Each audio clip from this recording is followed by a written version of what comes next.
L'hiver est très certainement la saison la plus propice à l'observation des oiseaux. Le froid, la raréfaction de la nourriture incitent nos amis à se rapprocher des habitations. De plus, l'absence de feuilles facilite l'identification. Le jardin que nous allons vous présenter n'a rien d'exceptionnel. C'est une parcelle de 700 mètres carrés au milieu d'un lotissement sur la commune de Venançon. Pourtant, en faisant un peu attention, on peut y observer une quantité incroyable de petits passereaux.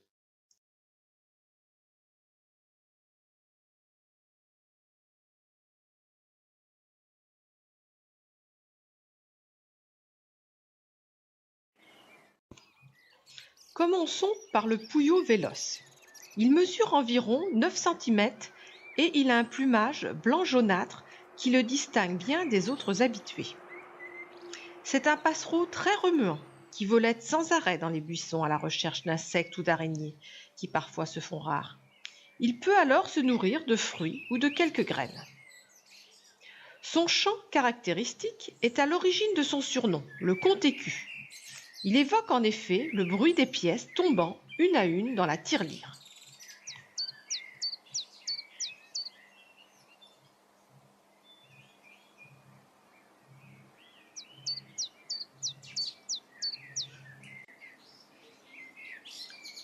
Occasionnellement, nous recevons le roitelet à triple bandeau, un autre insectivore du jardin.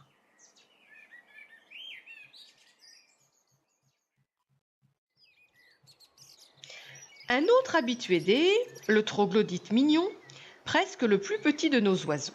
Familier mais peu voyant, le bec pointé vers le ciel, la queue redressée, il est toujours à la recherche de petits insectes, de larves, d'araignées et parfois de baies. Poursuivons avec les mésanges. Elles se nourrissent toutes de fruits et de graines en hiver. Au jardin, la plus commune est la mésange charbonnière. Elle est légèrement plus grosse que les autres et ses joues blanches contrastent avec sa tête noire. Elle a la réputation d'être agressive et querelleuse. Il suffit de l'observer à la mangeoire. La femelle possède une bande noire sur le ventre, plus étroite que le mâle.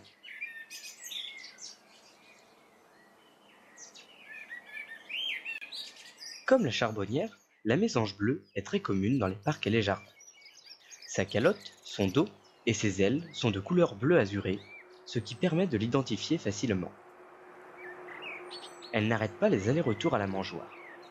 Elle a une grande préférence pour les graines d'oléagineux comme le tournesol et le colza. Mais son plat préféré au printemps reste les insectes et les vers. Observer ses pirouettes acrobatiques autour des boules de graisse est toujours un régal. Une autre mésange, plus petite, aux couleurs plus ternes, fréquente aussi le jardin certains hivers.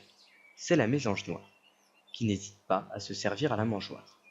Elle est surtout abondante en montagne, dans les forêts de conifères. Enfin, la mésange à longue queue fréquente volontiers nos parcs et jardins, où elle vagabonde l'hiver en bande. Comme les autres, elle est insectivore, mais naturellement l'hiver, elle se nourrit de graines et parfois de bourgeons.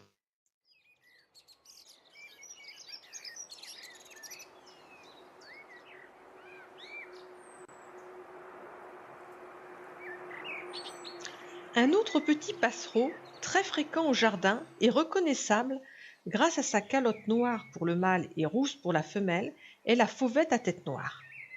Très répandue et souvent assez familière, elle s'accommode aussi bien des ronciers sauvages que des massifs de nos espaces verts où elle attrape de son bec fin quantité de chenilles, de pucerons, mais aussi des baies et même des fruits.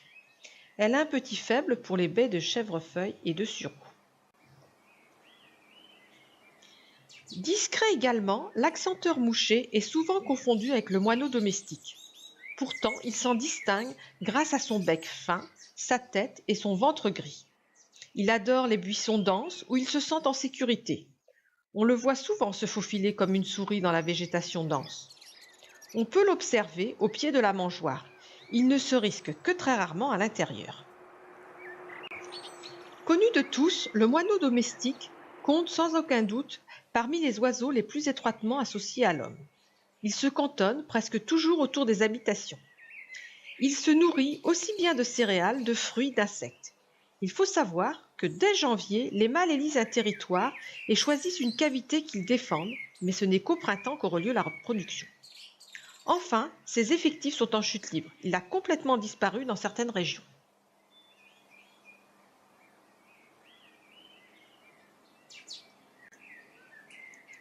Impossible de parler des oiseaux du jardin sans parler des fringiles. Cette grande famille de passereaux est composée d'espèces remarquables, comme le verdier d'Europe, qui est l'un des hôtes les plus fréquentes de nos jardins, et que l'on repère vite grâce à sa silhouette massive de gros moineaux vert jaune. Il se nourrit de graines. Son gros bec lui permet de manger les graines les plus grosses et les plus dures. Il se nourrit également d'insectes, de bourgeons et de jeunes feuilles. Le verdier vit souvent en bande, et lorsque la nourriture est abondante, les chamailleries sont fréquentes.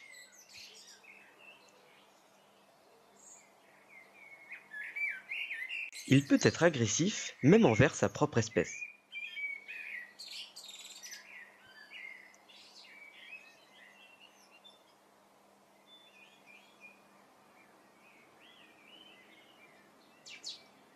Avec la bande jaune vive qui orne ses ailes et son masque rouge, le chardonneret élégant ne peut être confondu, même en vol, avec aucun autre passereau.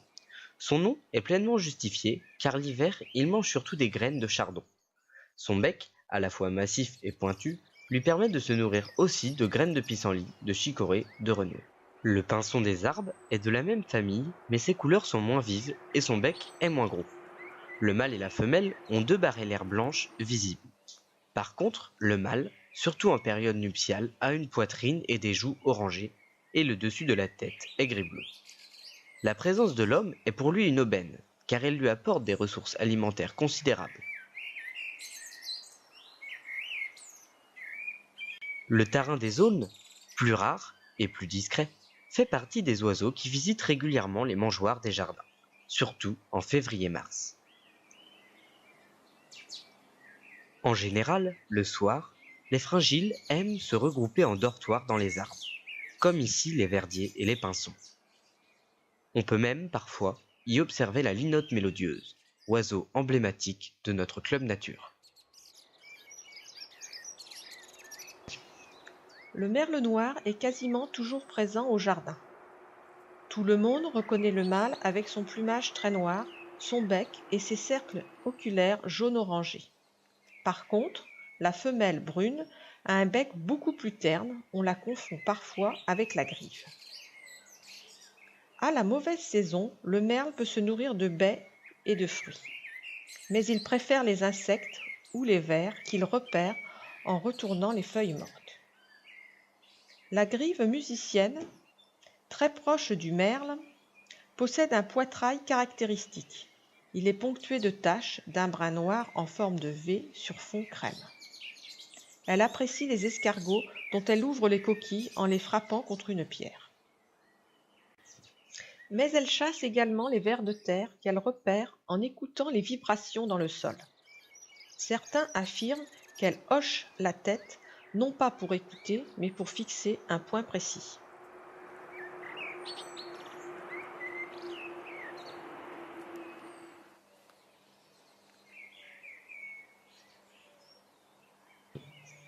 Moins fréquente, la grive litorne est également un visiteur du jardin.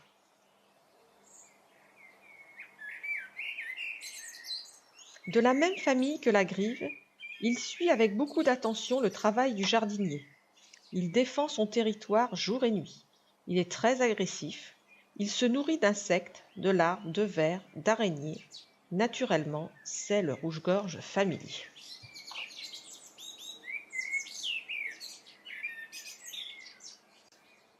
Hôtes des jardins et des villes, les tourneaux sansonnets forment parfois des dortoirs de plusieurs centaines de milliers d'oiseaux, ce qui entraîne parfois, comme à La Roche-sur-Yon, de réelles nuisances.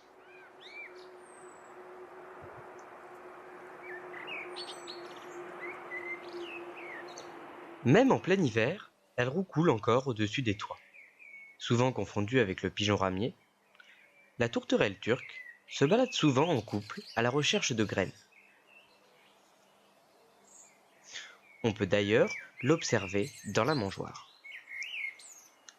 C'est un oiseau très prolifique, natif d'Inde, qui a migré en Europe au cours du dernier siècle.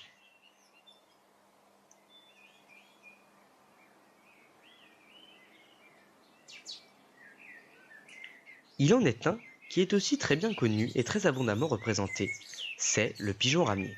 Il vient surtout au jardin pour boire, c'est d'ailleurs l'un des rares oiseaux qui boit par succion et n'a donc pas besoin de balancer la tête en arrière pour avaler.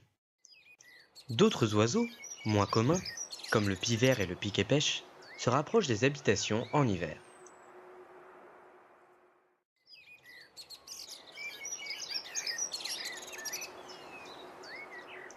La corneille noire, communément appelée corbeau, est l'un des oiseaux les plus familiers de nos campagnes.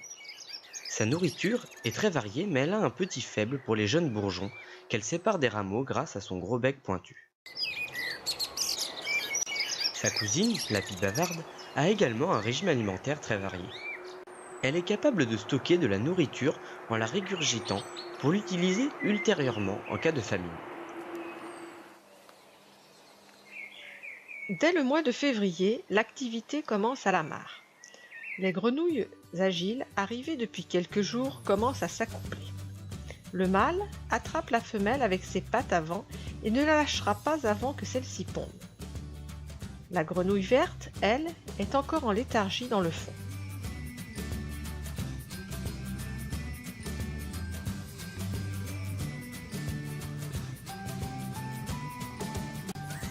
L'accouplement dure quelques heures.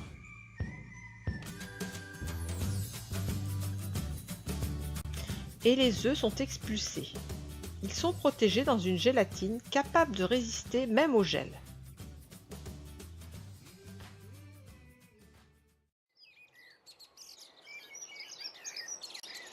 Toutes ces espèces, amphibiens comme oiseaux, passent l'hiver en cohabitation. Mais l'épervier d'Europe rompt la tranquillité et profite du rassemblement de passereaux pour chasser.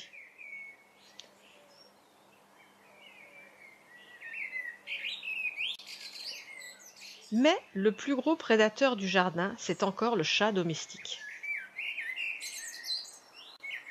Au travers de ce petit film, nous avons voulu vous montrer qu'il était facile de faire quelques aménagements pour accueillir de nombreux animaux dans le jardin. Pour profiter de toute cette biodiversité, il vous suffit d'ouvrir l'œil.